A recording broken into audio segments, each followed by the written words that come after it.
Praise the Lord. கர்த்தருடைய நாமம் இந்த காலை வேளையில் மகிமைப்படுவதாகும். நம்ம இணைந்து இந்த காலையில் ஆண்டவரை நோக்கி பார்க்க, தேவனோடு இணைந்து தேவனை துதிக்க உதவி செய்த கர்த்தருக்காய் ஆண்டவருக்கு நன்றி செலுத்துகிறேன். இந்த நாளில் செப்பனியாவின் புஸ்தகம் 3ஆம் அதிகாரம் அதனுடைய 15வது வசனத்தின் முதல் பகுதியை வாசிக்கிறேன். கர்த்தர் உன் ஆக்கினைகளை அகற்றி உன் சத்துருக்களை விலக்கினார். கர்த்தர் உன் ஆக்கினைகளை அகற்றி உன் சத்துருக்களை விலக்கினார். இந்த கால வேளையில் பல வேதனைகள் நெருக்கத்தோடு நாம் கடந்து போகும்போது நாம் நினைத்து கொள்ள வேண்டும், பல சத்துருக்களினால் வருகிற வேதனைகள், துன்பங்கள் நாம் கடந்து போகிறோம். ஆனால் கர்த்தர் இதை கவனித்து கொண்டிருக்கிறார். நாம் தேவனை நோக்கி கூப்பிடுகும் போது, தேவனை நோக்கி புலம்பும் போது, தேவனை நோக்கி அப்பா என்று கதறுகிற வேளைகளில் கர்த்தர் செய்வது, ஆமேன் ஆமேன், நம்முடைய வேதனைகள் உச்சம், நம்முடைய பிரச்சனைகளின் உச்சத்தை காண்கிற கர்த்தர் நம்முடைய ஹalleluya எல்லா தடைகளையும் மாற்றுகிறவர் மட்டுமல்ல, சத்துருக்களை விலக்குகிறார். நம்முடைய ஆக்கினைகளை நம்மை விட்டு அகற்றி போடுகிறார். இந்த ஆக்கினைகள் நிமித்தம் ஆண்டவரை நோக்கி முறையிடுகிறது உண்டு, புலம்புகிறது உண்டு. இந்த காலை வேளையில் இந்த ஒரு வார்த்தையை நம் இருதயத்தில் ஆறுதலையும் சமாதானத்தையும் கொண்டு வருகிறது. நம்முடைய இந்த ஆக்கினை, இந்த வேதனையின் இந்த ஆக்கினை, இந்த துன்பத்தின் இந்த ஆக்கினை, சில வேளைகளில் வியாதிகள், சில வேளைகளில் மன சோர்வுகள், இதெல்லாம் சத்ருவின் கையில் நாம் விழுவதினால் வருகிற வேதனைகள், துன்பங்கள். சத்துருக்களையும் விலக்குகிறார், ஆக்கினைகளையும் அகற்றுகிறார்.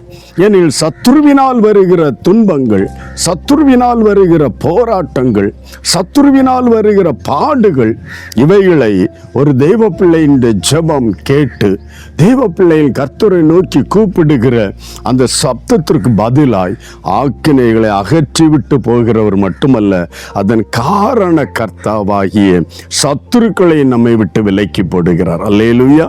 இந்த காலை வேளையில தேவனை நோக்கி ஆண்டவரை பற்றி கொண்ட, ஆண்டவருக்கு பிரியமான ஒரு தெய்வ பிள்ளை நீ, தேவன் உன்னை ரட்சித்து மனம் திரும்பி ஆண்டவருக்குள்ளாய் நிறுத்தி வைத்துக்கப்பட்டிருக்கிற ஒரு தெய்வ பிள்ளை நீ, உனக்கும் இடர்கள் நிமித்தம், வீழ்ச்சிகள் நிமித்தம், பல நேரங்களில் நம்மை அறியாமலே கீழ்ப்படியாமை நிமித்தம் நமக்கு வருகிற அந்த பாடுகள், தேவனை நோக்கி கூப்பிடும்போது, ஜெபிக்கும் போது கர்த்தர் இறங்கி அந்த காரியங்களை நம்மை விட்டு விலக்குகிறார். ஆக்கினைகளை நம்மை விட்டு விலக்குகிறது நம் தேவன் ஒருவரே. சத்துருக்களையும் நம்மை விட்டு விலக்கி, நாம் இதுவரையும் சத்துருவினால் வந்த ஆக்கினைகள், தண்டனைகள், வேதனைகள் நம்மை விட்டு விலக்குகிற நம்முடைய பரலோக தகப்பன் இந்த காலை வேளையில, ஆண்டவரே, இந்த ஆக்கினை என்று தீரும், இந்த வேதனை என்று தீரும், இந்த பாடுகள் என்று தீரும் என்று சோர்ந்து போயிருக்கிறாயா? உனக்காக கர்த்தர் ஒரு வார்த்தையை அனுப்புகிற, உன் ஆக்கினைகளை அகற்றி காரணமான சத்துருக்களையும் உன்னை விட்டு விலக்குகிற ஒரு தேவனாய் கர்த்தர். ஆண்டவரை நோக்கி கூப்பிடு, அவர் நிச்சயம் நம்ம எல்லா ஆக்கினைகளுக்கும் நீங்களாக்கி விடுவிக்கிற கர்த்தர். ஆண்டவரை நோக்கி ஜெபிக்கலாமா? தைரியத்தோடு, விசுவாசத்தோடு ஆண்டவரை நோக்கி பார்க்கலாம். ஜெபிப்போம்.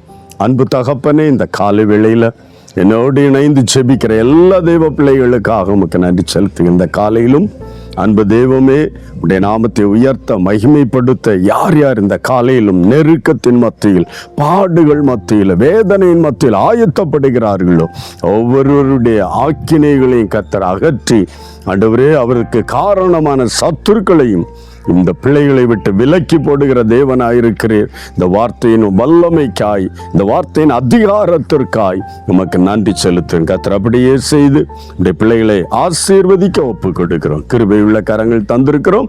நீ அப்படி செய்யப்படுறதுக்காய் நன்றி செலுத்துகிறோம் நல்ல பிதாவே. ஆமேன், ஆமேன். கர்த்தரின் ஆக்கினைகளை அகற்றி சத்துருக்களை உன்னை விட்டு விலக்குகிறார். God bless you. Praise the Lord.